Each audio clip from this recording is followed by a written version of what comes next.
ఉత్తరాంధ్ర 3 జిల్లాలకు సంబంధించి భీమిలి, అదేవిధంగా ఈస్ట్ వెస్ట్ గోదావరి కృష్ణా జిల్లాలకు సంబంధించి దెందులూరులో జరిగింది. రాయలసీమ 4 జిల్లాలకు సంబంధించి ఒకటి రాప్తాడులో, ఇప్పుడు నెల్లూరు, ప్రకాశం, గుంటూరు, ఉమ్మడి గుంటూరు. సో ఈ 3 జిల్లాలకు సంబంధించి ఆ 3 మీటింగులకు మించి 4వ మీటింగ్ జరగబోతా ఉంది. ఎందుకంటే దాదాపుగా 15 లక్షల మంది వస్తారని అంచనా. ఓకే, రాప్తాడు సభకు దాదాపు 12 లక్షలు వచ్చారనేది బాగానే వచ్చింది.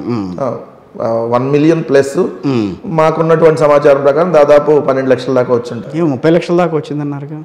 మేము తెలుగుదేశంలో అబ్బాయి కొట్టుకోవాలని పని లేదు, కనపడ్డారు జనాలు. సో ఉన్నదే చెప్తాం.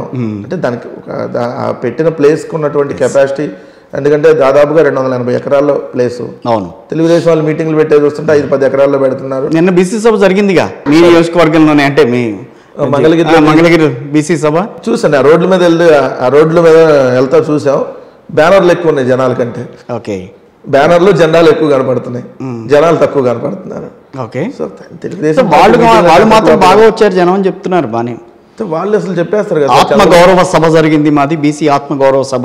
ఎగ్జాంపుల్ చెప్తాను సార్. చంద్రబాబు నాయుడు పబ్లిసిటీ ఎలా ఉంటుందంటే 2019 ఎన్నికల రిజల్ట్ కౌంటింగ్ జరుగుతున్నప్పుడు, రిజల్ట్ వస్తున్నప్పుడు మధ్యాహ్నం దాకా కూడా నేను గెలుస్తున్నా అని చెప్పాడు చంద్రబాబు నాయుడు. ఎవరి కాన్ఫిడెన్స్ వాళ్ళది. ఏం సార్ అంత క్లియర్గా ఇండికేషన్స్ కనపడతా, పోస్టల్ బ్యాలెట్ నుంచి ఒక్కొక్క సీటు, ఈవెన్ చంద్రబాబు నాయుడు కుప్పంలోనే వెనకబడినటువంటి పరిస్థితుల నుంచి మొత్తం వైఎస్ఆర్సీపీ క్లీన్ స్వీప్ చేసుకుంటా వస్తుంటే మధ్యాహ్నాన్ని కూడా గెలుస్తున్నాను. సరే, ఈసారి కుప్పంలో ఆయన గెలవనిరా? కుప్పం ప్రజలు తీరిపోతున్నారు. అంతేనా? భరత్ని గెలిపించుకుంటారా గట్టిగా?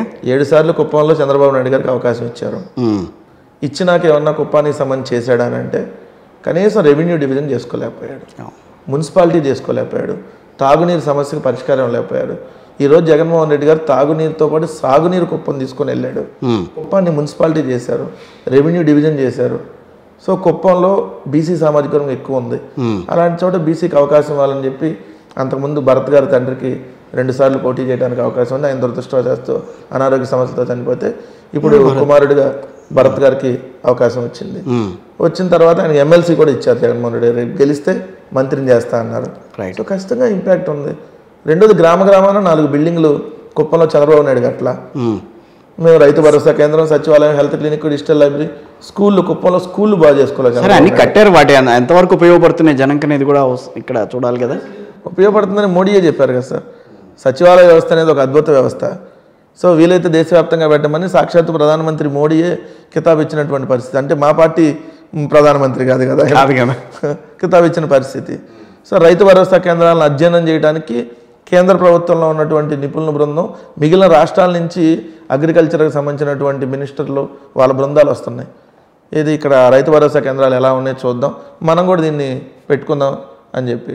సో ఇవన్నీ సక్సెస్ అయినట్టే కదా. ఓకే, సో ఇవన్నీ కుప్పం నుంచి ఇచ్చాపురం దాకా ఇవన్నీ చేశాం కాబట్టి సిద్ధంగా ఉన్నాం అంటున్నాం. దేనికి సిద్ధంగా ఉన్నాం అంటున్నాం? 175కు 175 కొట్టడానికి సిద్ధంగా ఉన్నాం. మేము సిద్ధం అంటున్నారు వాళ్ళు కూడా. ఎంతమంది కలిసి ఎన్ని సీట్లు పంచుకొని? సరే, పంచుకున్నారు కదా. ఈ పంచుకున్న వ్యవహారం ఏంటిది? టీడీపీ, జనసేన ఓకే, అప్పటి వరకు పర్లేదని అనుకున్నాం. ఇప్పుడు బీజేపీ కూడా కలిసింది. అంటే ఇద్దరు సిగ్గులేని వాళ్ళతో ఇంకో మాకు కూడా సిగ్గులేదని వాళ్ళు కలిసినట్టుగా ఉంది చూస్తే. నిన్నటిదాకా ఏమన్నారు సార్? మోడీ గారి భార్యను తిడితే మరి మనకి గౌరవం లేదేమో, అమిత్ షా గారి మీద రాళ్ళేపించినా మర్చిపోయాడేమో అమిత్ షా. లేదంటే పర్లేదు, రాళ్లే కదా, ఇంకేమీ కత్తులేమని ఇస్రాయలేదులే, పొట్టి రాళ్లే కదా అని కొంచెం కోపంగా ఉంది కదా వైఎస్ఆర్సీపీ వాళ్ళకి, బీజేపీతో కలిసి వెళ్ళడం అనేది టీడీపీ. నేనైతే మనస్ఫూర్తిగా కోరుకుంటున్నాను సార్. ఎందుకు చెప్పినది, తెలుగుదేశం జనసేన ఇద్దరే కలిసి పోటీ చేస్తే, బీజేపీ కానీ రాకుండా ఉంటే వాళ్ళతో, రేపొద్దున ఎన్నికల రిజల్ట్ వచ్చిన తర్వాత 100% గెలిచేది మేమే. ఎన్డీఏలో కూడా చేరుతా ఉంటుంది టీడీపీ, జాయిన్ అవ్వండి, 100% రేపు గెలిచేది మేమే. అప్పుడు వాళ్ళ స్టేట్మెంట్ ఎట్లా ఉంటుందంటే, మోడీతో కలిసి ఈవీఎంలు మేనేజ్ చేశాడు జగన్మోహన్ రెడ్డి గారు, అది కానీ మోడీ మాతో వచ్చిందంటే ఖచ్చితంగా కొట్టేవాళ్ళం అనేవాళ్ళు వాళ్ళు. ఓకే, అందుకని అవకాశం ఎందుకు ఇవ్వటం? సో ముగ్గురు కలిసి వచ్చినా, ఇద్దరు కలిసి వచ్చినా, లేదా డైరెక్ట్ పొత్తులు కొంతమందితో పెట్టుకుని, ఇండైరెక్ట్ పొత్తులు కొంతమందితో పెట్టుకున్నా మళ్ళీ గెలిచేది ఎట్టి పరిస్థితుల్లో వైఎస్ఆర్ కాంగ్రెస్ పార్టీ. కానీ ప్రస్తుతం కొంచెం అంటే 3 పార్టీలు కలిసి మీ మీద దాడి చేసే ప్రయత్నం. 3 ఏంటి ఇప్పుడు జై Bharat national party, Congress party, సరే ఇంకా చిన్న చితక కొన్ని పార్టీలు, 2 కూటములు, ఒక 4 చిన్న చితక పార్టీలు, యువతలు మాత్రం ఒకటే పార్టీ వైఎస్ఆర్ కాంగ్రెస్ పార్టీ. అవతల సిపిఐ సిపిఎం కాంగ్రెస్ అనే ఒక కూటమి, అవును, తెలుగుదేశం జనసేన బీజేపీ అనే ఇంకో కూటమి, అదేవిధంగా మీరు అన్నట్టు చిన్న చితక ఎవరైతే పార్టీలు పెట్టారో జేడీ లక్ష్మీనారాయణ గారు, లేదంటే మీరు అన్నట్టు ఆయన జడ శ్రావణ్ గారు, ఇట్లాంటి పార్టీలు వాళ్ళందరూ ఒకవైపే. కానీ ఓటు చీలిక అనేది కొంచెం ఆలోచించాల్సిన విషయం కదా. ఇక్కడ 51% ఆఫ్ ఓట్ షేరింగ్ మీకు ఉందని చెప్తున్నారు. ఓట్ల చీలిక వాళ్ళ దగ్గర జరిగిద్దాము, మాకు ఓట్లు పెరుగుతాయి అంటున్నా నేను. మాకు ఓటింగ్ శాతం పెరిగిద్ది అంటున్నా. ఎందుకు పెరిగిద్ది అని అంటున్నా అంటే గుజరాత్లో పెరగలేదా, ఏపీలో ఎందుకు పెరగకూడదు? గుజరాత్లో 7 సార్లు గెలిచారు కదా, మన ఓటింగ్ శాతం 56 అంత వచ్చింది గుజరాత్లో, అంతకుముందు 50 అంత వచ్చింది. సేమ్ మాకు అట్లానే రిపీట్ అయిద్దని మేము భావిస్తూ ఉన్నాం. ఎందుకంటే మేము ఓటు వేసింది మాకు పోయినసారి 50 మంది, 100కి 50% వేశారు. ఇప్పుడు గ్రామీణ ప్రాంతాల్లో 92 మందికి మా ప్రభుత్వం ద్వారా లబ్ధి చేకూరింది. మా ద్వారా మంచి జరిగితే ఓటు వేయమంటున్నాం. ఆ 92 మందిలో 65-70 మంది వేసినా చాలు కదా. ఏదైతే టౌన్లోకి వచ్చేటప్పటికి దాదాపుగా 85%, 86% ఇచ్చాం. ఏమైంది కాంగ్రెస్ పార్టీకి వేస్తారు, ఏం చూసేయాలి? వాళ్ళందరూ కలిసిన 30-35 లోపే ఉంటారంటున్నాను. తెలుగుదేశమో జనసేనో లేదంటే కమ్యూనిస్టులు 30-35 లోపే ఉంటారంటున్నాం. ఎట్టి పరిస్థితుల్లో మాకు 55-60% ఓటింగ్తో కంప్లీట్గా మొత్తం స్వీప్ చేస్తామనేది మాకున్నటువంటిది సర్వేలు కానీ మేము చేయించుకున్న దాన్ని బట్టి వచ్చినాయి. కానీ అది కానీ ఇక్కడ పోటీ చేయడం వేరు, కలిసి పోటీ చేయడం వారు ఎన్డీఏలో జాయిన్ అవటం వేరు. మళ్ళీ ఇక్కడ అవునండి, టీడీపీ కాదు సార్, వాళ్ళే ఉన్నా మొన్నటిదాకా ఎన్డీఏలో ఉన్నారు, వచ్చారు, మళ్ళీ పోయారు, మళ్ళీ తర్వాత మళ్ళీ బయటకు వస్తారో మళ్ళీ పోతారేమో.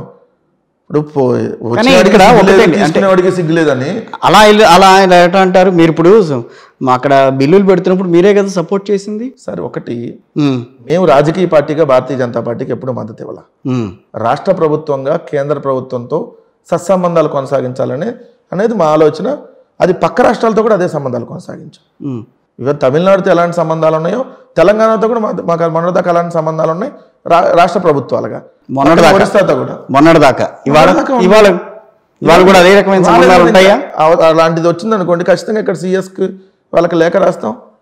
ఏదన్నా అంశాలు వచ్చినప్పుడు దాన్ని కాదు అని ఎక్స్ట్రీమ్గా వెళ్తే, పోయినసారి కూడా కొంత ఇక్కడ తెలంగాణ గవర్నమెంట్ కొన్ని విషయాలు ఎక్స్ట్రీమ్గా వెళ్ళినప్పుడు మేము న్యాయస్థానాల దగ్గర. కాంగ్రెస్ పార్టీ నేతలు ఇక్కడ తెలంగాణ కాంగ్రెస్ నేతలు ఈ మధ్యన మాట్లాడుతున్నారు, వచ్చాడు నీళ్ళని లాక్కెళ్ళిపోతున్నాడు అని చెప్పి అంటున్నారు. వాళ్ళు పర్లేదు, క్రెడిట్ ఇచ్చారు వాళ్ళు.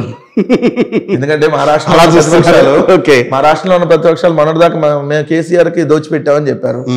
ఇప్పుడు చంద్రబాబు నాయుడు శిష్యుడు రేవంత్ రెడ్డి లేదు జగన్మోహన్ రెడ్డి చాలా గొప్పడని చెప్పి అసెంబ్లీ సాక్షిగా పొగుడుతున్నాడు. అంటే ఆ కిక్కే వేరు కదా సార్. అంతే కరెక్ట్. మా ప్రత్యర్థులు మమ్మల్ని పొగుడుతుంటే సరే. ఇందాక నేను ఒక పాయింట్ అడిగా, ఎన్డీఏలో చేరటం అది కొంచెం ఇబ్బందికరమైన పరిస్థితి కదా వైఎస్ఆర్ కాంగ్రెస్ పార్టీకి. ఓ పక్కనేమో మీరు సపోర్ట్ చేస్తున్నారు, సో నైతికంగా అంటే అది డైరెక్ట్గా వెళ్ళి పార్టీలో జాయిన్ అవ్వకపోయినా, ఎన్డీఏలో జాయిన్ అవ్వకపోయినా మీరు సపోర్ట్ అయితే ఇస్తున్నారు. మరి అలాంటిది మీకు అగైనెస్ట్ ఉన్న తెలుగుదేశం పార్టీ డైరెక్ట్గా వెళ్ళి ఎన్డీఏలో జాయిన్ అవుతానని అంటుంది. ఆల్రెడీ జాయిన్ అయ్యి 4 సంవత్సరాలు కేంద్ర మంత్రి పదవులు పంచుకున్నప్పుడు ఏం చేయలేని వాళ్ళు ఇప్పుడు ఈ 2 నెలల్లో జాయిన్ అయ్యి ఏం చేస్తారు సార్? వాళ్ళు ఎందుకు జాయిన్ అవుతున్నారని అనుకుంటున్నారు? వాళ్ళకి అవసరం, వీళ్ళకి అవసరం. ఇప్పుడు ప్రస్థానం బీజేపీ ద్వంద్వ వైఖరి కనిపిస్తోందిగా మీకు ఇక్కడ. దాంట్లో చెప్తాం, ప్రస్థానం అని ఒక సినిమా ఉంటుంది, దాంట్లో సాయి కుమార్ ఒక డైలాగ్ చెప్తాడు, అవసరాల కోసం దారులు తొక్కే పాత్రలు తప్ప ఈ నాటకాల్లో హీరోలు లేరు, విలన్లు లేరని. వాళ్ళ ముగ్గురు అవసరం కోసం అడ్డదారులు దొక్కే పాత్రలే తప్ప ఇక్కడేదో ప్రజలకు మంచి చేయాలనో, దిగో పొత్తు పెట్టుకోవటం వల్ల ఇదిగో ఈ ఉపయోగం జరుగుతుందని రాష్ట్రానికి చెప్పగలరా?